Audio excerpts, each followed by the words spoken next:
again, as my dad had mentioned, this is kind of like an audio file that, we kind of want to bookmark because this is going to be a conversation that we talk about on Thursday. Of course, Tradition Continues kicks off on YouTube Live. You'll be able to catch it on Facebook, 6 p.m. We'll give you the rundown of everything surrounding the draft. It's going to be a lot of glitches, I feel like, in these little mock runs. And we talked about it tonight on Broncos Brawl.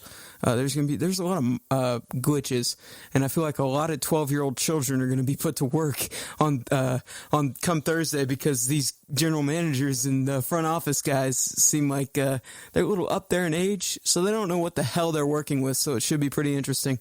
Their IT department is the MVPs right now. That's a fact.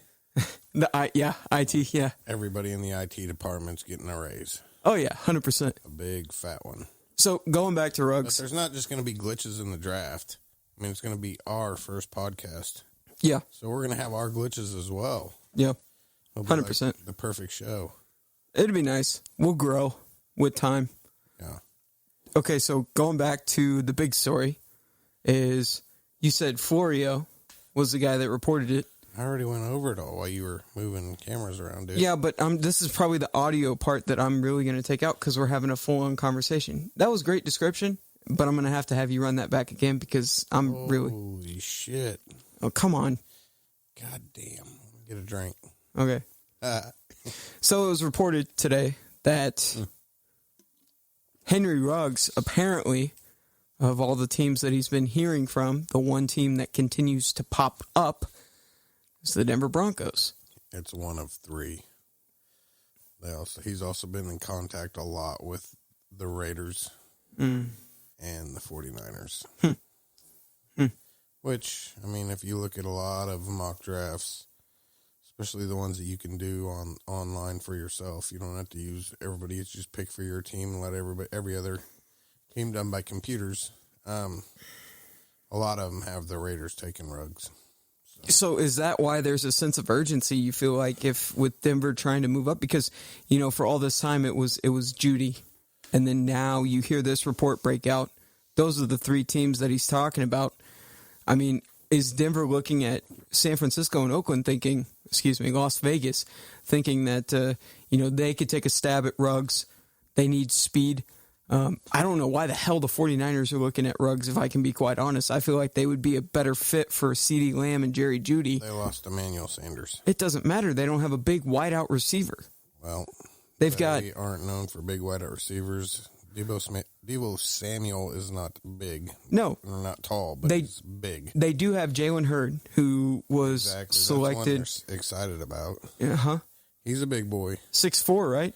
Out of Baylor? I think he's 6'5". Okay, well, nevertheless, tall, skinny sucker who I think could be one of those guys where Garoppolo can truly throw it up into a vicinity. Hence the reason they don't have to go after a big, tall receiver.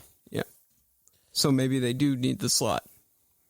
Yeah. Then there's been talks. They would put Debo in the slot, I'm sure. Then there's been talks that, they could potentially trade back. Yeah, either 31 or 13, where they're at right now. Yeah. So I think they want to because their next pick after that is like in the 150s. So let me ask you this. Best case scenario for Denver at this point, or what you would like to see of Denver come Thursday. We'll probably look back on this audio, and hell, I might add it as one of our open note podcast episodes, probably a preview of what this is going to be like. But nevertheless, what are you expecting come Thursday if you're the Denver Broncos? What moves do you think might be made? It's tough, especially with Elway. He won't let you know. He'll do it on the spot. It'll be spontaneous. I'm sure he's got stuff in play. I do believe that them in Cleveland have something going. I just want to know what the compensation is to move up. It's smart how he plays because he always, you hear these rumors beforehand. You get the first, you've got a secondary plan, you've got a tertiary plan. He really fields, 1 through 10 when he's the outside looking in. And even so, if you're in the 20s, John Elway has always been notorious for getting a call on value to see where he's at and what he's got to play with. Maybe that goes for other general managers, but it's really evident with John Elway. So, it'd be interesting how many spots he could get up if he wants to indeed go after a big-name receiver, being Lamb, Judy, Ruggs. So we come to the final conclusion here. Who has the biggest upside? Who would you be satisfied Denver took? The biggest upside or the biggest... I guess it's two different questions. Who is the best, most polished? Was that what you're asking me? You can answer both, or if they're the same, then... Most polished is Judy. You think so? I know so. I just think he's a better player. I'd go Judy. Lamb is right there, though. And then Ruggs. There's just the bigger upside is Ruggs if he panned out. His speed's crazy. What was this? No, we'll talk about it during the show. I was going to talk about Kansas City potentially trading up for Ruggs if he slips to 20s, but I think Kansas City can't afford a pot to piss in right now. It's a pipe dream. They can't even pay their players. So I don't know how they're going to do this. Just because you win the Super Bowl doesn't mean you don't have to abide by the rules. You're not New England. They have a lot of them. Okay. Trying to think here. I think I looked it up the other day, and they had like $270,000. That's not even enough to sign your rookie class. But didn't they extend Watkins? Didn't Watkins resign? They didn't save them any money.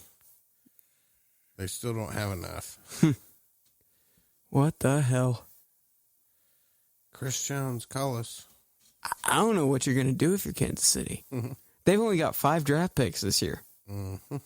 Hell, you don't even know if you can afford them. We should talk to them and get them to trade out. Maybe there's a chance that they could go corner if they let it slip to them at 32. Yeah, there'll be several. Nevertheless, looking into the later rounds, I know you mentioned names like Bradley and I, Curtis Weaver, right? Out of Boise State. Yeah, I like Weaver. I like an eye. The thing with the edge is I'm not sure it's an absolute necessity. Well, it's not even that. Just a late round. Those are 2 names that popped out at mine. Those were names that you showed me. Names that you think Denver could potentially, find a diamond in the, not a diamond in the rough, but like wow a lot of people. I wouldn't be scared if mid to late. If they were there late and like surprised everybody that they were there and we took them. That'd be cool. I'm very old-fashioned and I hate to pick out of place. Yeah. Oh, we did that a lot. The last 2 years have been good. Mm-hmm. Years before, Gotsis and Langley and all those guys. Yeah, they were picked way out of place and they're no longer with the team. The only 2 players on the roster still are McManus, technically Todd Davis, although he didn't start, and then Von Miller. So 3 players from the Super Bowl 50 team. But John Elway's not had a good go at it for the draft per se, except these past 2 years being that caveat. So I guess that leaves us with one thing. We'll see. We will see what happens. Make sure to check in here. We're going to be going on live. Once again, subscribe to us. We're going to be on Apple Podcasts, Spotify, Google Podcasts, Amazon, wherever you get your podcasts. We just wanted to get in here tonight and kind of give you a preview of what this is going to be like as we got our first sound equipment in here. So it's going to be fun. I think this is going to be a blast, being able to finally do a podcast with my dad, who I'm going to give you a little bit of a warning, fair warning. He's unfiltered. I'll try to do my best to make sure everything is monitored, but he's unfiltered, very blunt, and he will speak his mind. Aydan is the same way, my brother. He's going to be joining us on the show, and we might have a few people joining us as well. Could be looking for a few names, reporters, so be on the lookout for that. But in the meantime, that's going to do it here for The Tradition Continues. Make sure to catch our first episode again against Thursday. Thursday. YouTube Live. We'll have it on Facebook, Twitter, Instagram. Make sure to catch us. You know what it is.